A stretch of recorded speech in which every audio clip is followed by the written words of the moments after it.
Hello दोस्तों, जय हिंद, जय भीम, जय संविधान। हम आपके लिए एक हिस्ट्री का एक बहुत महत्वपूर्ण प्रश्न लेकर के आए हैं। ये जो हम आपके लिए क्लास लेकर के आए हैं, ये क्लास हड़प्पा सभ्यता की शुरुआत से रिलेटेड है कि किस प्रकार हड़प्पा सभ्यता की शुरुआत हुई। हड़प्पा सभ्यता को हम सिंधु घाटी सभ्यता भी कहते हैं, तो लोग कई बार क्या होता है, स्टूडेंट थोड़ा कंफ्यूज हो जाते हैं कि हड़प्पा सभ्यता कहें या सिंधु घाटी सभ्यता कहें। तो आप हड़प्पा सभ्यता भी कह सकते हैं और सिंधु घाटी सभ्यता भी कह सकते हैं। आज हम जानेंगे कि हड़प्पा सभ्यता की शुरुआत कैसे हुई, सिंधु घाटी सभ्यता की शुरुआत कैसे हुई। इसी महत्वपूर्ण प्रश्न को आज हम समझने की कोशिश करेंगे। तो हड़प्पा सभ्यता, जिसे सिंधु घाटी सभ्यता के रूप में भी जाना जाता है, विश्व की प्राचीनतम नगरीय सभ्यताओं में से एक है। ये पूरे विश्व में जो नगरीय सभ्यता है, नगर बसाने की जो सभ्यता है, नगरों के निर्माण की जो सभ्यता है, उनमें से सबसे बहुत एक ये प्राचीनतम सभ्यता है। भारतीय उपमहाद्वीप में प्रथम नगरीय क्रांति की शुरुआत लगभग 6000 ईसा पूर्व से 3300 ईसा पूर्व के बीच प्रारंभिक कृषक समुदायों के रूप में हुई थी। ये जो सभ्यता है, इसकी जो शुरुआत हुई थी, ये तकरीबन 6000 ईसा पूर्व से लेकर के 3300 ईसा पूर्व के बीच में हुई थी। और ये जो सभ्यता को इस शुरुआत जिन्होंने करी थी, वो लोग कृषक समुदाय से बिलोंग करते थे। कृषक समुदाय के वो लोग थे जिन्होंने ये नगरीय व्यवस्था की शुरुआत करी थी, हड़प्पा सभ्यता की शुरुआत करी थी। इस प्राचीन संस्कृति का विस्तार और उत्थान मुख्य रूप से सिंधु और सरस्वती नदियों की घाटियों में हुआ। जो सिंधु नदी है, जैसे हम इसको देखते हैं, सिंधु घाटी सभ्यता हम इसको समझते हैं, तो जिस प्रकार सिंधु घाटी सभ्यता है, तो ये सिंधु नदी है। सिंधु नदी के पास ही इस सभ्यता की शुरुआत हुई है, सिंधु घाटी सभ्यता की। तो हम इसको आगे समझते हैं। आगे इसके अंदर हम पढ़ते हैं हड़प्पा सभ्यता की शुरुआत, ऐतिहासिक पृष्ठभूमि। इतिहासकारों के अनुसार हड़प्पा सभ्यता का विकास कोई अचानक हुई घटना नहीं थी, बल्कि ये एक लंबी ऐतिहासिक और सांस्कृतिक प्रक्रिया का परिणाम थी। इसकी शुरुआत को मुख्य रूप से 3 चरणों में विभाजित किया जाता है। अब देखिए, अगर कोई भी सभ्यता पनपती है या कोई भी सभ्यता बनती है, तो वो एक दिन में या 1 साल के अंदर या 10 साल के अंदर भी उसका उतना विस्तार नहीं हो पाता है। और ये तो बिल्कुल जब मानव सभ्यता की शुरुआत हुई, नगरीय सभ्यता की शुरुआत हुई, तो ये तो उस समय की बात हम कर रहे हैं। तो इसमें एक बहुत लंबा समय गया है और 3 चरणों में विभाजित किया जा सकता है इसको। अब हम इनको समझेंगे। ये जो इसके चरण हैं, पहला जो इसका है प्रारंभिक हड़प्पा काल, लगभग 600 ईसा पूर्व से 2600 ईसा पूर्व तक। ये पहला इसका काल था हड़प्पा सभ्यता का। इस चरण में घुमंतु या अर्धघुमंतु मानव समूहों ने एक स्थान पर बसना शुरू किया और कृषि की शुरुआत की। पहले क्या था कि घुमंतु समुदाय होते थे, वो एक जगह पर नहीं रहते थे, एक से दूसरी जगह घूमते रहते थे। और ये जो समुदाय होते थे, अपने जानवरों को, भेड़ों को, बकरियों को, ये लेकर के घूमते रहते थे एक जगह से दूसरी जगह पर। मतलब कोई एक इनका ठौर ठिकाना नहीं था। वर्तमान, जैसे कि इसमें हम देखते हैं महलर, जो कि वर्तमान का बलूचिस्तान पाकिस्तान में है। जैसे स्थानों पर इसके सबसे प्राचीन साक्ष्य मिलते हैं। लोग कच्ची ईंटों के घर बनाने लगे, पशुपालन किया जाने लगा और तांबे के औजारों का प्रयोग होने लगा। इस इसकी सभ्यता की जो शुरुआत हुई है, जो सबसे ज्यादा इसके पुराने जो चिन्ह मिले हैं, पद चिन्ह जिन्हें हम कह सकते हैं, वो मिले हैं मेहरगढ़, यानी कि उस समय का, आज के समय का बलूचिस्तान, जो कि पाकिस्तान में है। ठीक है। इस काल के अंत तक आते आते छोटे छोटे ग्रामीण समुदाय बड़े गांवों और कस्बों में बदलने लगे। जो लोग समुदाय में रहते थे, छोटे छोटे समुदाय में जो लोग रहते थे, अब क्या वो बड़े गांवों में और कस्बों के अंदर बदलने लगे थे। आगे देखते हैं। दूसरा आता है इसके अंदर परिपक्व हड़प्पा काल, जो कि लगभग 2600 ईसा पूर्व से 1900 ईसा पूर्व तक चला। यह चरण सभ्यता के पूर्ण विकास का प्रतीक है। इस समय तक ग्रामीण बस्तियां विशाल और सुनियोजित नगरों में परिवर्तित हो चुकी थी। हड़प्पा, मोहनजोदड़ो, लोथल और कालीबंगा इस काल के प्रमुख और विकसित केंद्र थे। ये जो शहर मैं आपको बता रहा हूं, जैसे इसमें हड़प्पा हो गया, मोहनजोदड़ो हो गया, लोथल हो गया और कालीबंगा हो गया, ये क्या थे? ये इस समय के सबसे विकसित मतलब कि इस समय के सबसे विकसित प्रदेश थे, इस समय के सबसे विकसित केंद्र थे।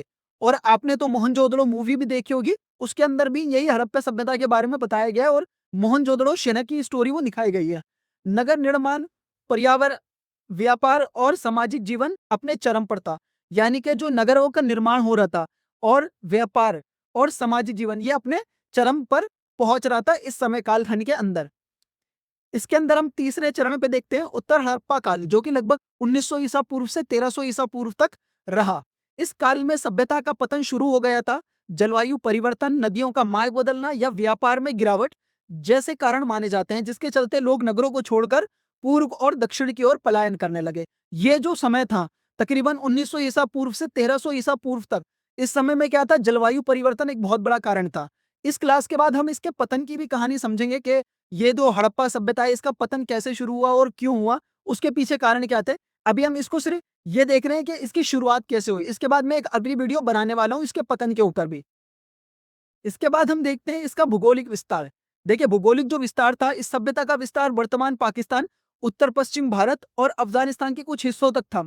पश्चिम में सुतकांगेडोर मकरान तक से लेकर पूर्व में आलमगीरपुर उत्तर प्रदेश तक और उत्तर में मांडा जम्मू कश्मीर से लेकर दक्षिण में दायमाबाद महाराष्ट्र तक ये विस्तृत थी। मतलब कि इतना बड़ा जो क्षेत्र था, अगर आप आज भी इसके बारे में चेक करोगे या जो रिपोर्ट्स अगर आप देखोगे, पुरातत्व विभाग के जो लोग हैं उनकी रिपोर्ट्स देखोगे, तो ये बहुत बड़े एरिया के अंदर ये सभ्यता फैली हुई थी।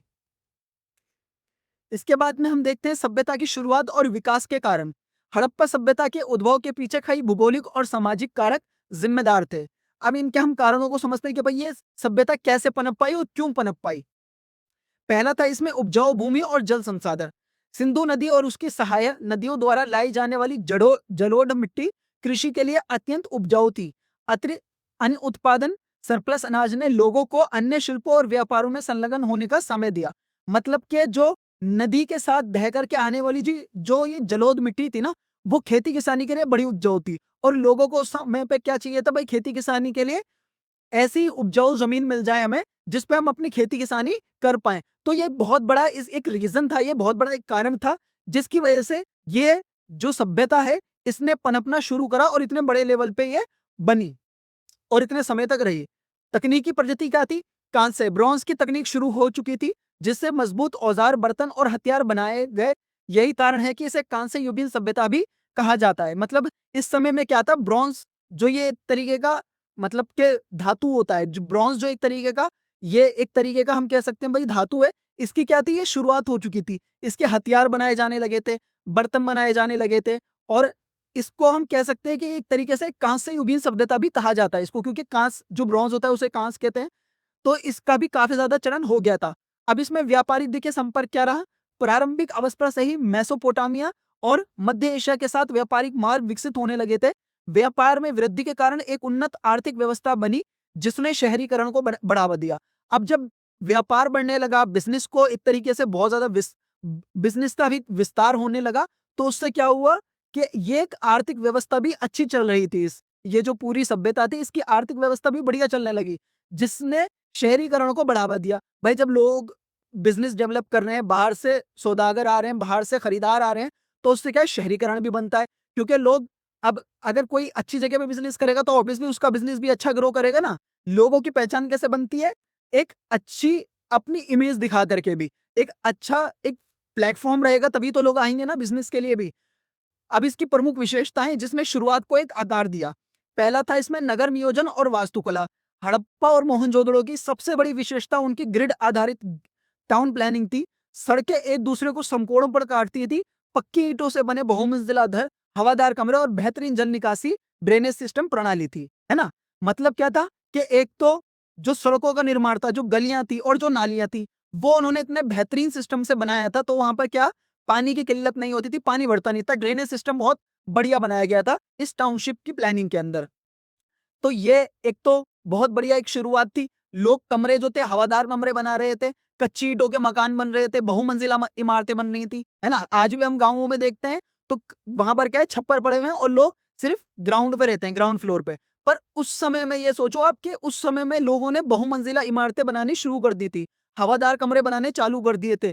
आज की डेट में हम देखते हैं, आज की डेट में जो विकसित शहर है, इतने बड़े बड़े शहर है, वहां पर ड्रेनेज का इशू है, वहां पर पानी नहीं निकलता बारिश हो जाती है तो। लेकिन इन्होंने ये भी प्रॉब्लम सॉल्व कर दी थी। तो वो युग ज्यादा बेटर लग रहा है मुझे तो फिर आज के हिसाब से, है ना। कृषि और पशुधन।